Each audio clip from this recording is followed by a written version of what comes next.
अब जिंदगी का पानी यानी वो पानी जो आपकी जिंदगी की हर नीड को पूरा कर दे।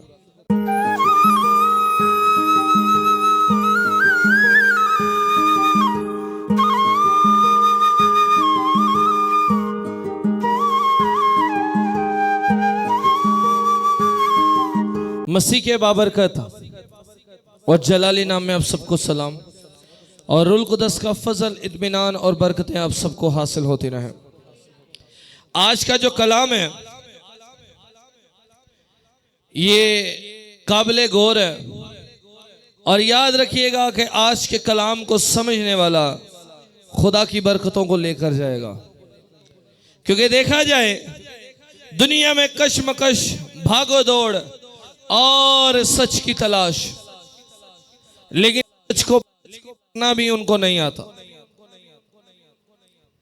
आज हम उसी कलाम मुकद्दस में से देखेंगे खुदावंद के बंदा यूहन्ना रसूल की लिखी गई अंजील और उसका 7 बाब, इसकी 37 आयत से 39 आयत को गौर तक पढ़ेंगे। फिर ईद के आखिरी दिन जो खास दिन है, यीशु खड़ा हुआ और पुकार कर कहा, अगर कोई प्यासा हो तो मेरे पास आकर पिए। जो मुझ पर ईमान लाएगा उसके अंदर से, जैसा कि किताब मुकद्दस में आया है कि जिंदगी के पानी की नदियां जारी होंगी। उसने ये बात उस रूह की बाबत कही जिसे वो पाने को थे जो उस पर ईमान लाए, क्योंकि रूह अब तक नाज़िल ना हुआ था, इसलिए कि यीशु अभी अपने जलाल को ना पहुंचा था। सो पाक कलाम का पढ़ा, सुना और कबूल किया जाना हम सब के लिए भाई से बरकत हो। सब बैठे और खुदा उनके कलाम पर गौर करें। अब एक चीज का गौर किया जाए, कलाम मुकद्दस जिंदगी के पानी के बारे में बारहा जिक्र, लेकिन वो जिंदगी का पानी पीने के बाद इंसानों की प्यास बुझ जाती है।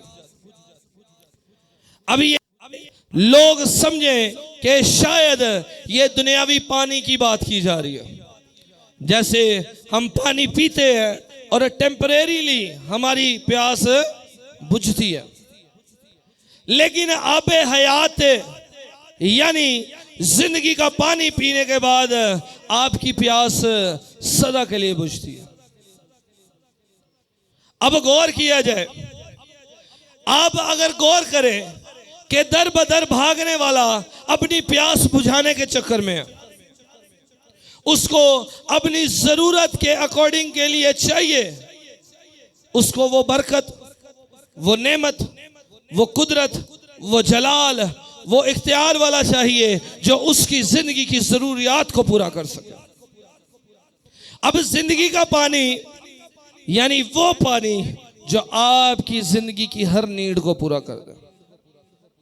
जिवें असीं कह सकते हैं कि बंदा भुखा होवे ते फिर वो दर बदर जानदा, लेकिन जेड़ा घरों ही रजिया होवे उन्होंने किसी दे दर ते जान दी लोड़ नहीं हुंदी।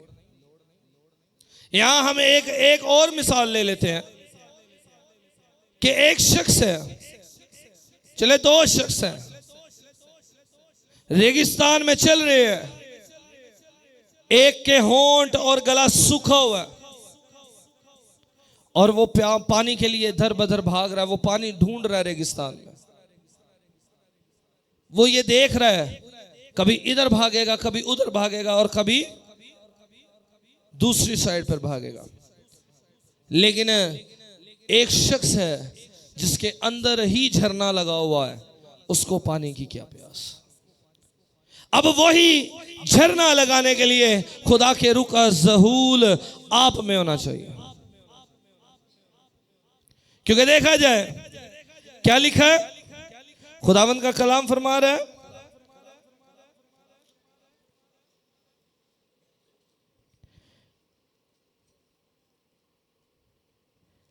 और उसने ये बात उस रूह की बाबत कही जिसको वो पाने को थे, जो उस पर ईमान लाए, क्योंकि रूह अब तक नाजिल ना हुआ था। क्योंकि खुदा तब अपने जलाल में ना था, वो अपने जलाल को पहुंचा ना था, लेकिन आज वो अपने जलाल में, अपने इख्तियार में और अपनी कुदरत में खुदा ताला के दाहिने हाथ बैठा। यानी कि अब रूहुल कुदस की बारिश और रूहुल कुदस का नाज़िल होना हम पर आम है, लेकिन ये उन पर है जो प्यासा। खुदा ने ये नहीं कहा कि खाली मसीही कौम दे उतरेगा। खुदा ने ये नहीं कहा कि खाली एक कौम, एक रकबे तक, एक नेशन तक या एक मुल्क तक। खुदा ने ये कहा जो प्यासा हो वो मेरे पास आए, क्योंकि जिंदगी का पानी मैं हूं। उसने किसी कौम तक लिमिट नहीं रखी, क्योंकि खुदा अपने बंदों को सरफराज और उनकी प्यास को बुझाना जानता। और यही प्यास तब के यहूदियों में पाई जा रही थी।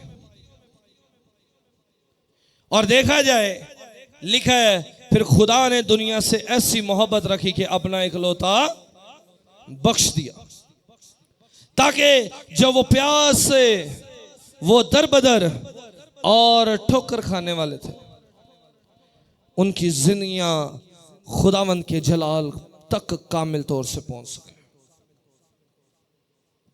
जिस तरह अगर हम गौर करें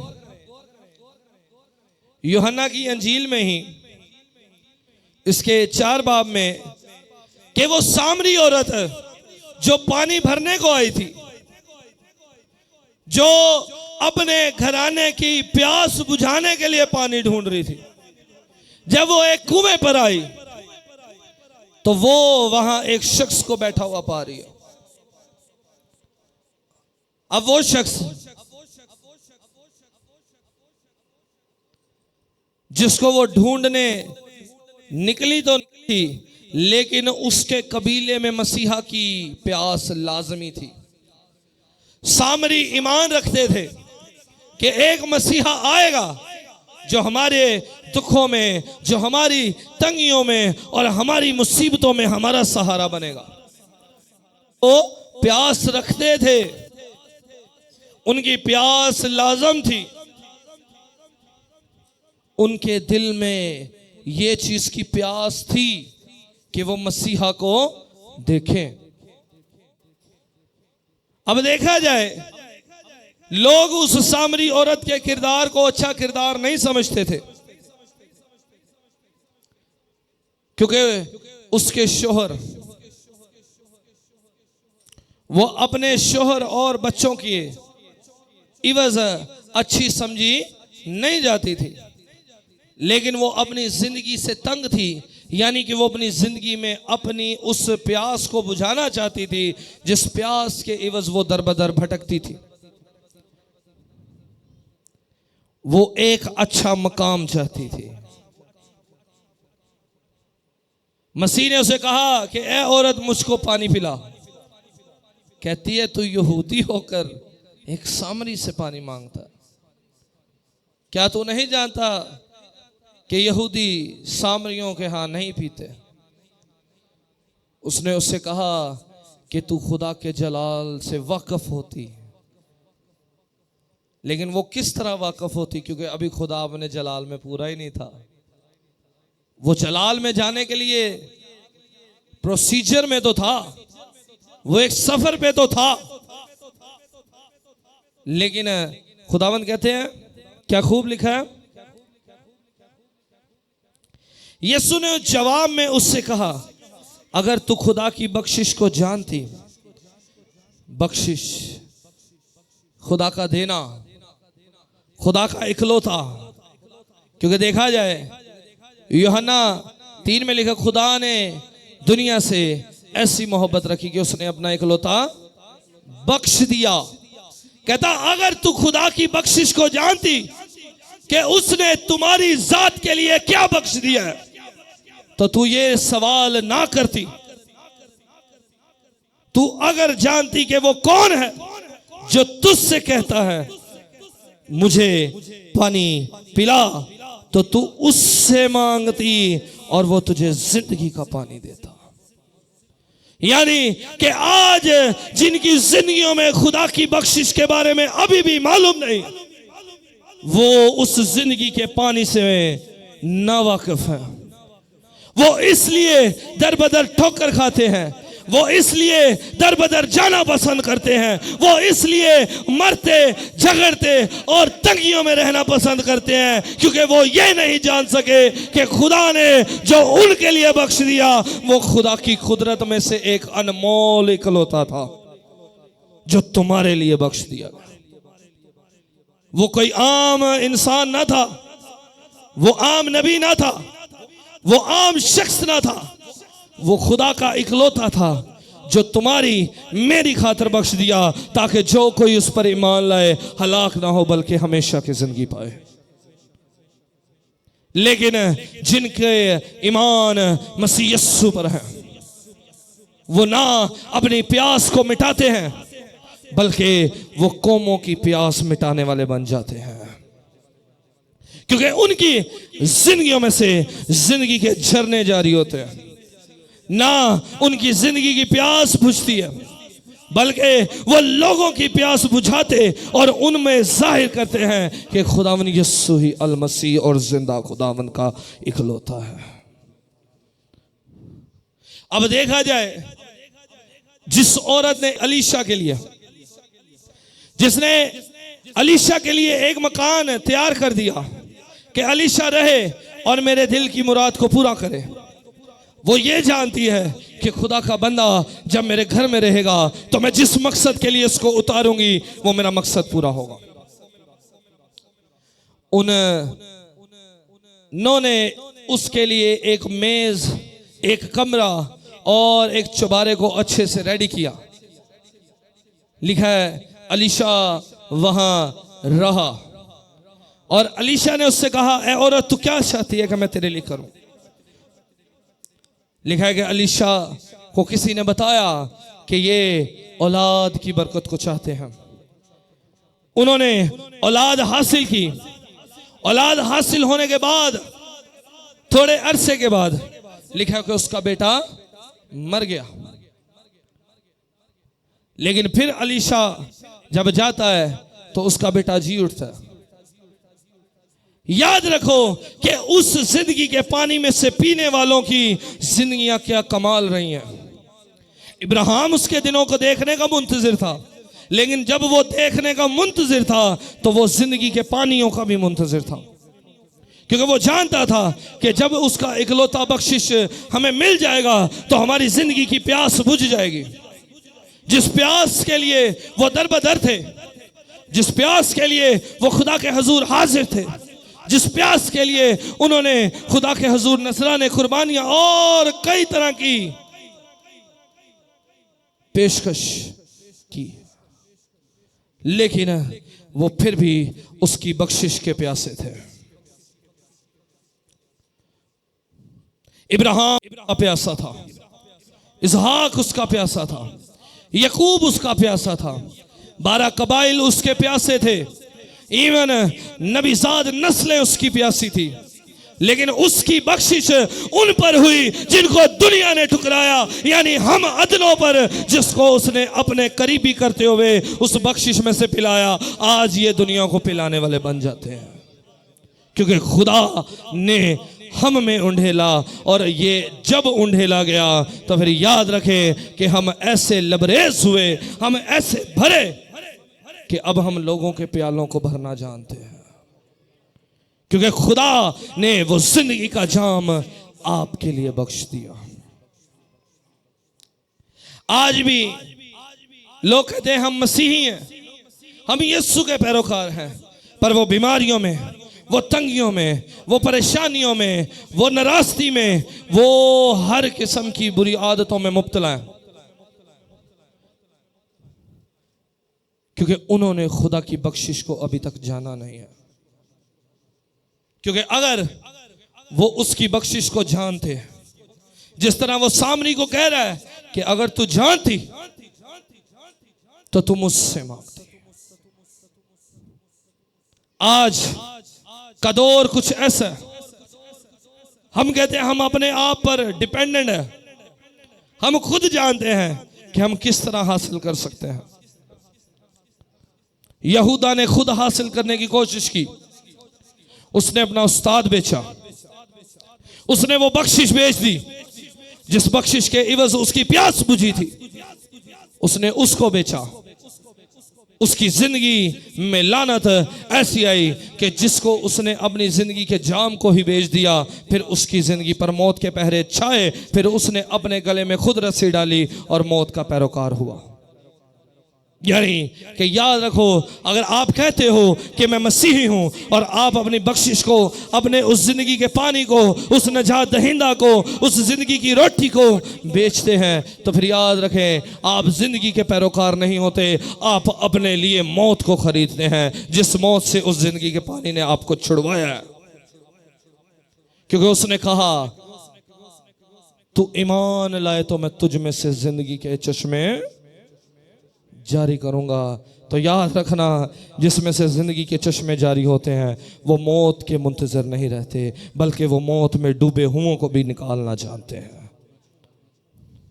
क्योंकि उनको मालूम है कि खुदावंद ने जब वो जिंदगी का पानी उनमें उंडेल दिया है, अब वो जिंदगी के फर्जंद हैं और जिंदगी के फर्जंदों का काम है कि लोगों की जिंदगियों में निखार लाना, ना कि अपनी जिंदगी में बुझे रहना।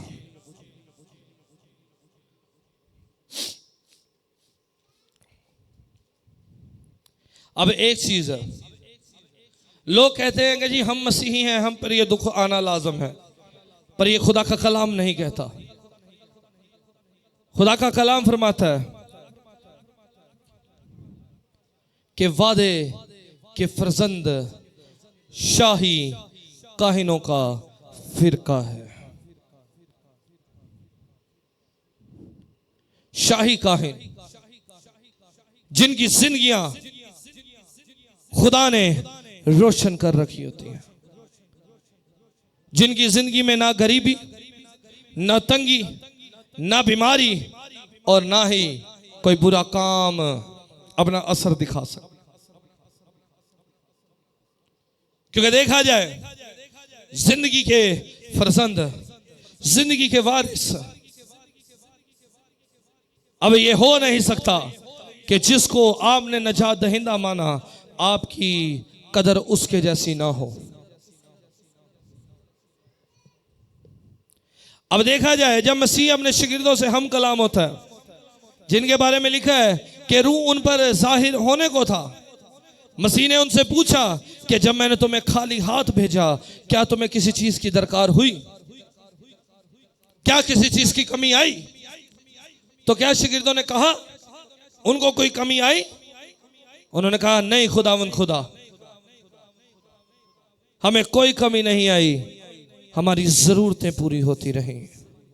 यानी कि याद रखें, जिसने उस जिंदगी के पानी में से पी लिया उसकी जिंदगी की कोई मुराद ऐसी नहीं होती जो खुदा पूरी ना करे। उसने कहा तुम खुदा की बादशाहत की तलाश में लगे रहो, बाकी चीजें तुम्हें खुद ब खुद मिलती जाएंगी। यानी ये साबित होता है कि जो जिंदगी के पानी के जामों में से पी लेते हैं, जिन्होंने जिंदगी के पानी को पी लिया वो खुद जिंदगी बनते और वो ऐसी जिंदगी बनते हैं कि लोग उनके जैसा जीना चाहते हैं। खुदा उनकी जिंदगी की नेमतों को बढ़ाता है, खुदा उनकी शान और शौकत को बढ़ाता है, लेकिन जो उन चीजों को खुद पाने के चक्रों में होते हैं वो नुकसान उठाते हैं। जिस तरह यहूदा दौलत का फर्जंद बना, वो दौलत को पाने के चक्रों में भागा, उसने दौलत को चाहा और जिंदगी के पानी को बेच दिया। उसने अपने वो जिंदगी के पानी को जब बेच दिया तब उस पर मौत तारी हुई, और लिखा है कि जब तक उसने अपने आप को फांसी ना लगाई तब तक उसकी जान में सुकून ना आया। लेकिन इसका यह मतलब नहीं कि वो मरने के बाद सुकून पा गया, क्योंकि सुकून पाने के लिए आपको एक जात से वाकिफ होना पड़ता है, जिस जात के बारे में लिखा है कि वो इब्तिदा से खुदा के साथ था, जिस जात के बारे में लिखा है कि वो अल्फा ओमेगा अव्वल और आखिर है, जिस जात के बारे में लिखा है कि उसको देखने के लिए नबी मुंतजिर थे, जिस जात के बारे में लिखा है कि करूबी उसके करीब खड़े रहते हैं, जिस जात के बारे में लिखा है कि वो खुदा ताला के दाहिने हाथ बैठा है, यानी कि खुदा यीशु अल मसीह के बारे में। जब आप उसके बारे में जानते हैं, फिर आपकी जिंदगी में जिंदगी का पानी जारी होता है। आप वो जिंदगी के झरने बनते हैं, आप वो चश्मे बन जाते हैं कि खाली आप अपनी प्यास नहीं बुझाते, आपके पास आने वालों की प्यास भी बुझ जाती है। क्योंकि ये खुदा का जिंदा कलाम फरमाता है कि जिसने उसमें से पिया वो प्यासा ना रहा, और वो जब प्यासा ना रहा तो उसने दूसरों की प्यास को भी बुझाया। क्या कभी ऐसा हुआ है कि आपका पेट भरा हो, तुसी रज के रोटी खाधी होवे, फिर तुसी कहो मैं बाहरों कुछ खावा, मैनू घबरा पै रहा। जब आपका पेट भरा होता है, जब आपने कुछ खाया होता है, आपकी नीड फुल हुई होती है, देन आपको किसी चीज की जरूरत नहीं होती। जब आप मसीह को जान लोगे, खुदावंदे कदूस की बख्शिश को जान लोगे, उस जिंदगी के पानी को जान लोगे जिसका नाम यीशु अल मसीह है, तो आपकी ज़रूरतें भी पूरी होंगी और खुदावंद यीशु आपको ऐसा करेगा कि आप लोगों की ज़रूरतों को पूरा करने वाले बन जाएंगे। लेकिन इसमें भी लाजम है कि आप उस बख्शिश को जानते हुए अपनी अकल के मुताबिक नहीं बल्कि उसकी अकल के मुताबिक चलना शुरू करो। तो जब यीशु ने शागिर्दों को कहा कि तुम अपने बटुए अपने साथ ना लेना, तो अगर उनमें से कोई बटवा लेता तो क्या उनकी जिंदगी की जरूरतें पूरी होती? नहीं। मुझे आज भी याद है, मेरे उस्ताद जी ने मुझे कहा था, पुत्र पैसे आस्ते खिदमत से नहीं आना, खुदा तेरी हर ज़रूरत पूरी करेगा। और मैं खुदा में इस चीज़ का गवाह हूँ, मैं इस चीज़ का गवाह हूँ कि मेरे यीशु ने इतना सरफराज किया है कि कभी भी मैं ये कह सकता हूँ खाली टेढ़ नहीं सुते, बल्कि यीशु ने बहुत चंगा खवा के सवाया। क्योंकि जब हम उस जिंदगी के पानी से नवाकफ थे, तब हमारी जिंदगियों में रोना था, तंगियां थी, हम परेशानियों में हो सकते हैं, लेकिन जब हमने उस जिंदगी के पानी में से पी लिया तो अब हम जिंदगी के फर्जंद हैं और हमारे अंदर से वो जिंदगी के चश्मे जारी हैं, जिसके इवज लोग भी कहते हैं कि यीशु जिंदा खुदा का इकलौता है। क्योंकि उसने कहा कि जब तू इसमें से पिएगा तो मैं तुझ में से झरनों को जारी करूंगा।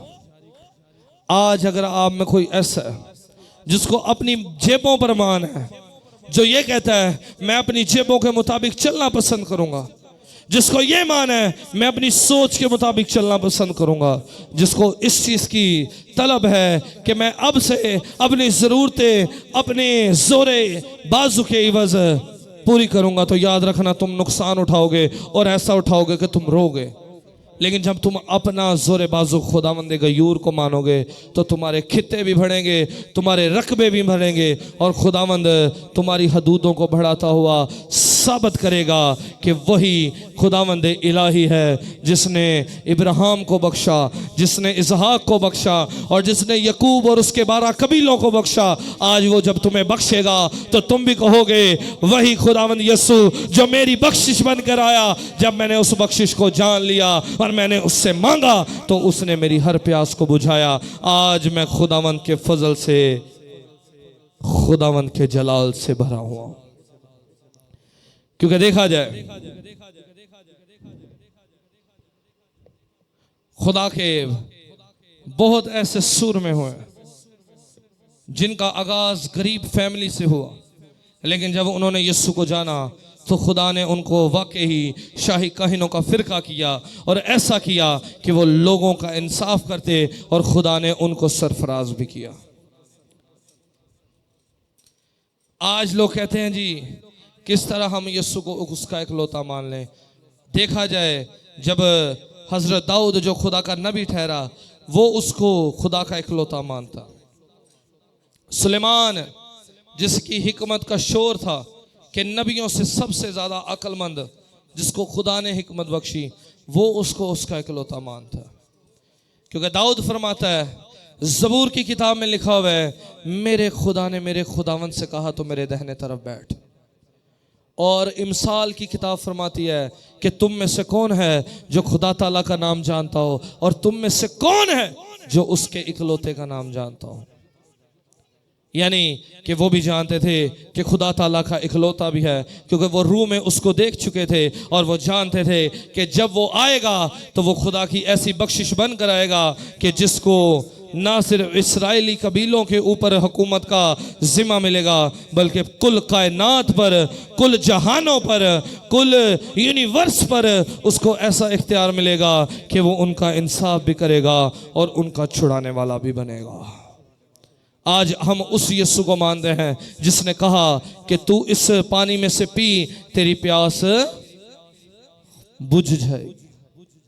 लेकिन मैं एक चीज कहता हूं कि जिसने यीशु के पानी में से पी लिया, उस जिंदगी के पानी में से पी लिया, उसको यीशु की तलब लगी रहती है, लेकिन वो दुनियावी चीज़ों का प्यासा नहीं रहता, क्योंकि खुदा ने बादशाहत भी उसके नज़दीक कर दी होती है। सो पाक कलाम का पढ़ा, सुना और कबूल किया जाना हम सब के लिए बायस से बरकत हो। और मेरी खुदा में ये ही दुआ है कि तुम्हारी जिंदगियाँ यीशु के उस पानी को, उस जिंदगी के पानी से सरसब्ज हो जाएं और तुम्हारे प्याले उससे लबरेज हो जाएं, ताकि तुम ना सिर्फ अपनी प्यास में पूरे उतर जाओ, बल्कि खुदावन तुम्हारी प्यास ऐसी बुझाए कि तुम लोगों की प्यासों को पूरा करने वाले बन जाओ। सो पाक कलाम का पढ़ा, सुना और कबूल किया जाना हम सब के लिए बायस से बरकत और मेरे बाप के लिए जलाल का सबब बने, मसीह खुदा यीशु के वसीला से, आमीन।